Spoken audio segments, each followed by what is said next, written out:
Hello, friend. Do you find yourself alone? Your friends and family too normal? Their veins not black enough for you?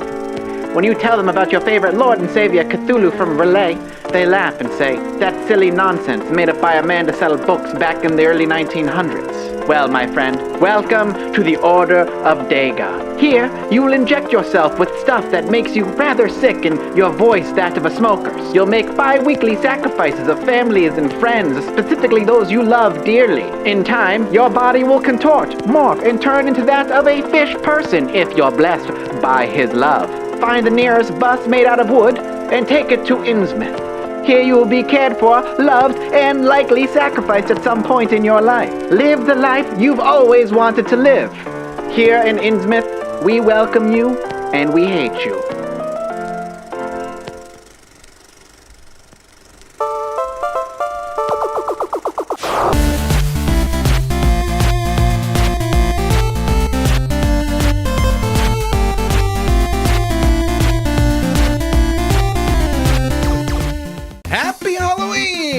You know what that means? All your favorite YouTubers are playing spoopy games, like the sheep that they are. And not wanting to be left out, I'm gonna join them. Hey, wait for me guys, I wanna belong! The past few years have been flush with pretty dang great horror games. Resident Evil 7, The Evil Within 1 and 2, Alien Isolation, just to name a few. That was way more poetic than I anticipated. But all horror games tend to hold on to similar themes. You got your spoopy demons, your scary ghosts, can't forget about zombies and even some aliens. But nobody ever makes games about the elder spooks of Cthulhu and Friends. Cthulhu and Friends. That has a nice ring to it.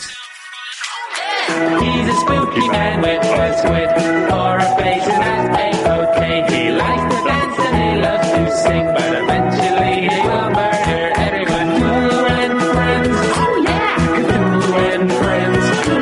Cthulhu and Friends. Cthulhu and Friends. What you know about Cthulhu? It's time to school you. Do you acting crazy, boy? He from Relay, boy. When he wakes, it's time to run, cause you know he finna have fun. Everybody clap your hands as we watch the world end. He's so crazy and he's so zany and you will pay him in pain. Man, if only somebody would make a game about, oh hey, look at that. Call of Cthulhu, Dark Corners of the Earth, huh? Okay, first of all, the Earth is round. In Call of Cthulhu, we played Jack Walters, Private Eye. One spooky rainy night, we're called to this house by the police for some reason.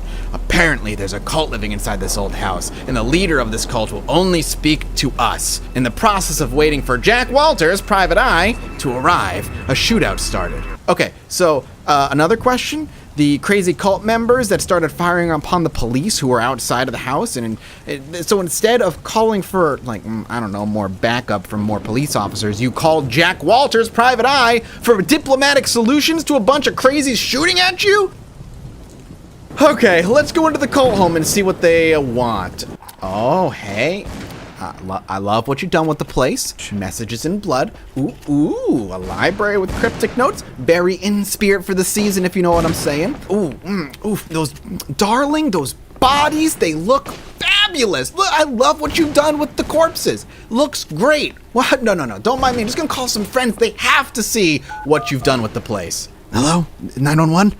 Listen, I'm in this crazy cult house, and the police called just me here for some reason, and it's filled with crazy people shooting at the police officers outside, even when I'm inside the building. There's just dead people everywhere, and oh, hey, look, elder god things. All right, so to the surprise of literally nobody, the basement is filled with eldritch horrors, which shortly after you witnessing them, cause you to black out and subsequently spend many, many months in an insane asylum where Jack sees and talks gibberish until one day where he just randomly comes to his senses and, like the good doctors that they are, he's just released, having no recollection of anything following his blackout at the cult house. And like any normal person to have left a mental facility after witnessing horrors unknown to our mortal kind, he goes back to being a private eye again, where no sane person would ever hire the... Jack Walters. You know what? This world, deserves to be taken by eldritch horrors. Oh my god, after the Cthulhu crew takes everyone, they'll quickly realize this world is filled with idiots and abandon us for a planet where people have more common sense or something. So sure, whatever. Jack Walters, Private Eye, gets sent off to a town called Innsmouth because a boy went missing and something is fishy. It also may or may not have to do with what happened to him a few months back, and Jack is obviously desperately seeking answers. So, dude gets on a bus made out of 2x4s, and a driver who either smokes 7 packs a day or is clearly possessed by some terrible creature who absolutely should not be trusted, and is shipped off to Innsmouth, where everyone in town is pale and has that weird black vein disease and talks like the possessed girl from The Exorcist. Innsmouth don't take too kindly to them from out of town. And it's at this point that I am convinced that Jack Walters, Private Eye, is an utterly incompetent man. Not just like incompetent Private Eye, but just very stupid person in general. 1 second into this town, and I personally would wheel back around onto that bus, pay the man a handsome fee to take me the frick out of this place. It's dingy, run down, and absolutely horrifying. The statue in the middle of town that is prominently on display is missing its head. Everyone absolutely hates me and speaks to me horribly. I never had no problem. They look borderline not human. Jack, my dog, nothing is worth this. Get the heck out of Dodge before you get killed. Nonsense decision making aside, the town is actually genuinely creepy and unnerving. The atmosphere is downright oppressive. The townspeople watching you creepily as you walk around, but any attempt at conversing with them, you're shunned away, making you feel like you just don't belong here and are far from wanted. I'm looking for Brian Burnham. Can't help you. Even when absolutely nothing is going on, you're just wandering from place to place, you feel like eyes are always on you and that you're being watched. That feeling alone is something that is not very common in video games, even in horror games today, and it's really welcome here. And for a good long while, the game does a fantastic job at keeping you on your toes. The game is HUDless while you're playing, and while it's nothing new now, for 2005, this was almost entirely unheard of. It keeps you firmly grounded in the world despite some horribly muddy textures indicating that this is in fact a port of an Xbox One game. The original Xbox game? Original Xbox game. The first one. The first Xbox. The Microsoft naming conventions are stupid. Now, going into this game, I was expecting some sort of horror first-person shooter with guns and spoopy monsters around every corner. Color me surprised when the game presented itself as more of a first-person adventure stealth game with some shooter moments more than anything else. And it makes absolute sense in not only the context of the story, but you being a detective, and in a Lovecraftian-inspired game in general. It's about sneaking around town, avoiding the eyes of local law enforcement, discovering the truth both about yourself and the town, all while diving deeper into the mysteries surrounding the cult that lie at the heart of this town called the Order of Dagon. It's some real spooky shit, boys, but me personally, I'm pretty big on no spoilerinos, so I'm not gonna dive too much into the story because if you're a fan of Lovecraft, then this extended and original take on the story of Shadow over Innsmouth is hecka worth playing, I'll tell you what. But you know what the scariest thing this game does? Scarier than all the horribly tense stealth sections, bizarre creatures, psychologically intense mysteries, and the town-wide black vein disease epidemic?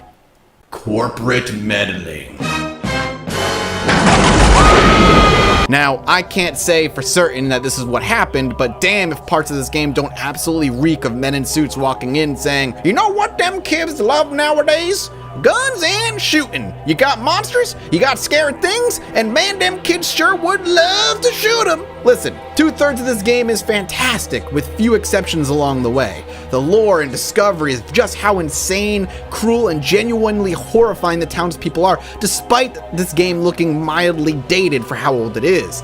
The absolute horror of knowing that a little girl's mother is locked away in an attic because mommy bites and daddy has to keep her there. I love daddy more than I love mommy. Knowing full well you're gonna have to figure out just why mommy bites and the consequences that'll follow shortly thereafter.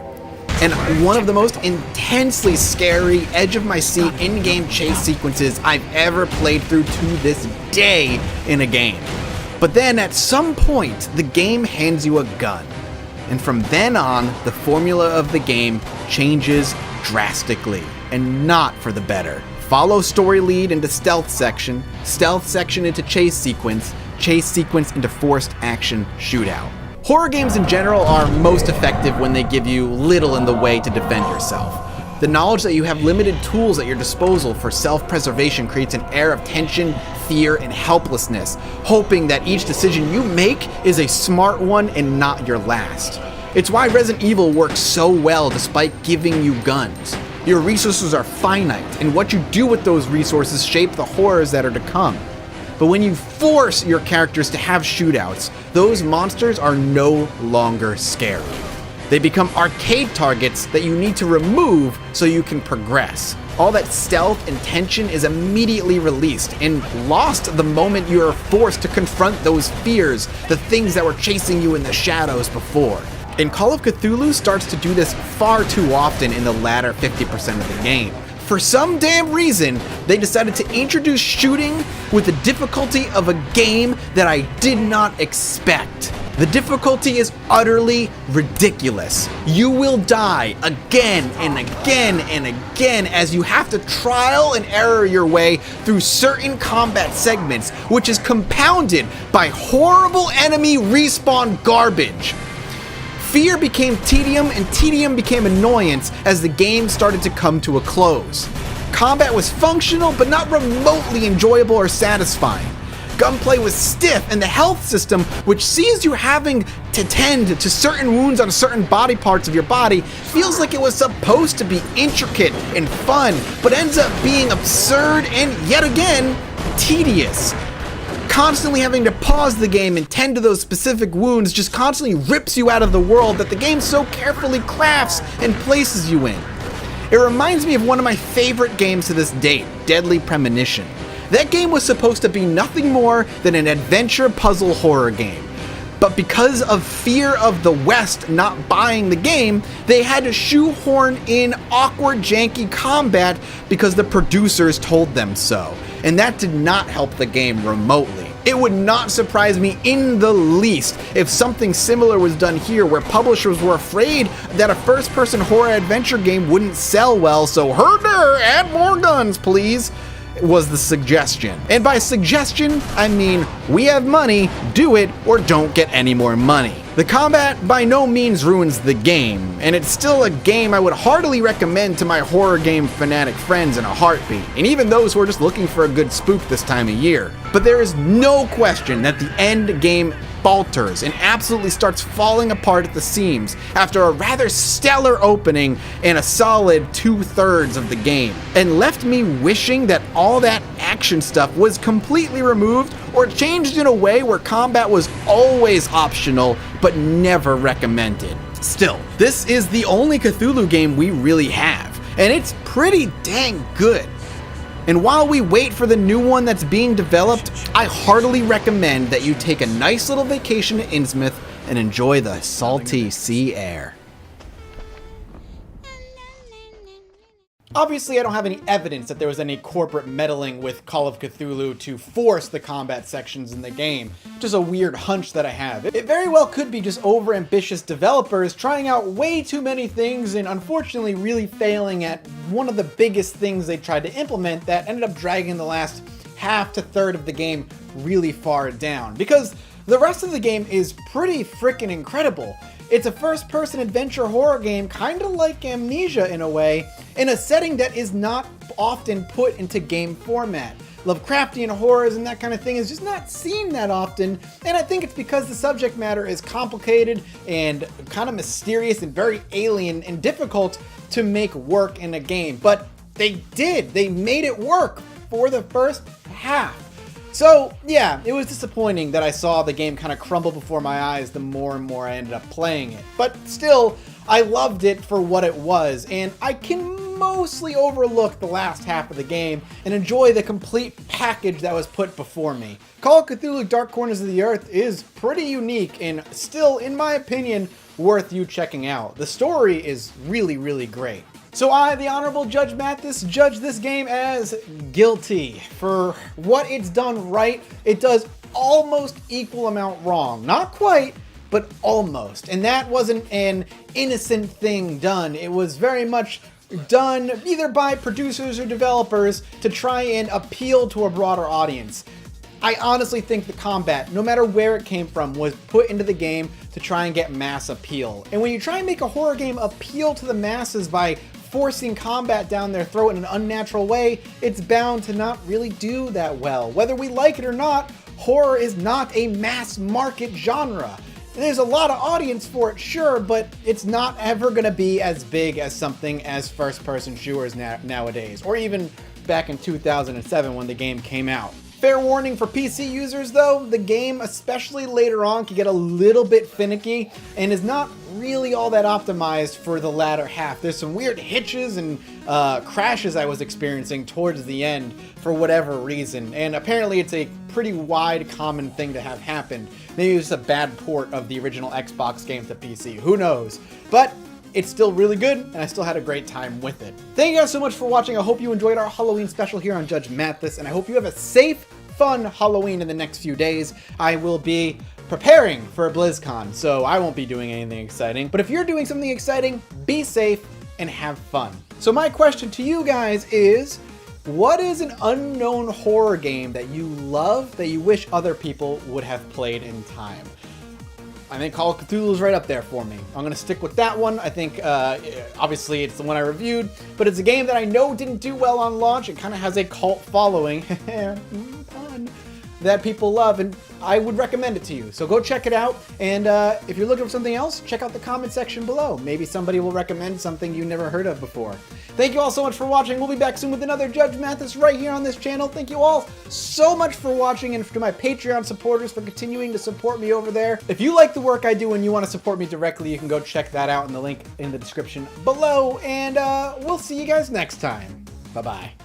Cthulhu and friends, oh yeah! Cthulhu and friends, Cthulhu and friends, oh yeah! Cthulhu and friends, oh yeah! He's a spooky man with a squid for a face, and that's A-OK.